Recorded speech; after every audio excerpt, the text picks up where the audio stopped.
আপনারা জানেন যে মক্কা একবার সম্ভবত অগ্নিকাণ্ডের কারণে কাবা ঘর জ্বলে গিয়েছিল, ধ্বংস হয়েছিল, কিছু অংশ নষ্ট হয়ে গিয়েছিল।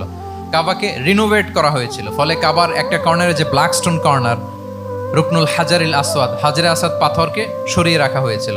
এখন কাবা যখন পুনর্নির্মাণ শেষ, ওই হাজরে আসওয়াদ পাথরকে আবার তার জায়গায় রাখা হবে। কিন্তু কে রাখবে? সবাই রাখতে চায়। সব দলের নেতারা বলে আমরা রাখবো, এক দলের নেতা বলে যে আমি রাখবো, এক দলের নেতা বলে না আমাদের পাওয়ার বেশি, আমরা রাখবো।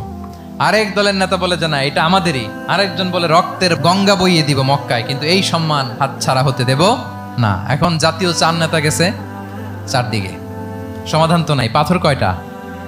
পাথর তো মাত্র একটা। ইন দ্য মিন টাইম রাসূল সাল্লাল্লাহু আলাইহি ওয়াসাল্লাম আসলেন। রাসূল সাল্লাল্লাহু আলাইহি ওয়াসাল্লামকে দেখেই সবাই হ্যাপি, সবাই বলে যা আমিনুন রাদিনা বি, এই তো আলামিন আসছে, ওই ফয়সালা করবে। আল্লাহ রাসূল সাল্লাল্লাহু আলাইহি ওয়াসাল্লাম বললেন কি হয়েছে? এই ঘটনা। জাতীয় চার নেতা বলে এই পাথর নিয়ে তারা নিজেরা রাখবে, কাউকে দিবেন। রাসূল সাল্লাল্লাহু আলাইহি ওয়াসাল্লাম বললেন ঠিক আছে, একটা চাদর নিয়ে আসো। চাদর নিয়ে আসা হলো। এবার জাতীয় চার নেতা চাদরের চার কর্নার ধরে দাঁড়ালো। রাসূল সাল্লাল্লাহু আলাইহি ওয়াসাল্লাম নিজ হাতে হাজরে আসওয়াদ তুলে চাদরের মাঝখানে রাখলেন। এবার চার নেতাকে বললেন আসো তোমরা আমার সাথে। তারা আগাতে লাগলো। কাবা ঘরের সামনে যখন আসলো, রাসূল সাল্লাল্লাহু আলাইহি ওয়াসাল্লাম নিজ হাতে, ওনার বরকতময় হাতে আবার হাজরে আসওয়াদ ধরে ঠিক জায়গা মতো রেখে দিলেন।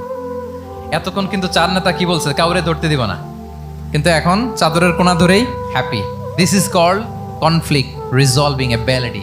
একজন নেতার এরকম কনফ্লিক্ট, সমাজে যখন এই ধরনের বিরোধ তৈরি হয়, ঝামেলা তৈরি হয়, মারামারির মতো পরিস্থিতি তৈরি হয়, সংঘাতের মতো একটা সিচুয়েশন হয়, নেতা এটাকে রিজলভ করার ক্যাপাসিটি এবিলিটি তার থাকতে হবে। আল্লাহ রাসূল সাল্লাল্লাহু আলাইহি ওয়াসাল্লামকে আল্লাহ তাআলা এটা দিয়েছিলেন। আল্লাহু আকবার।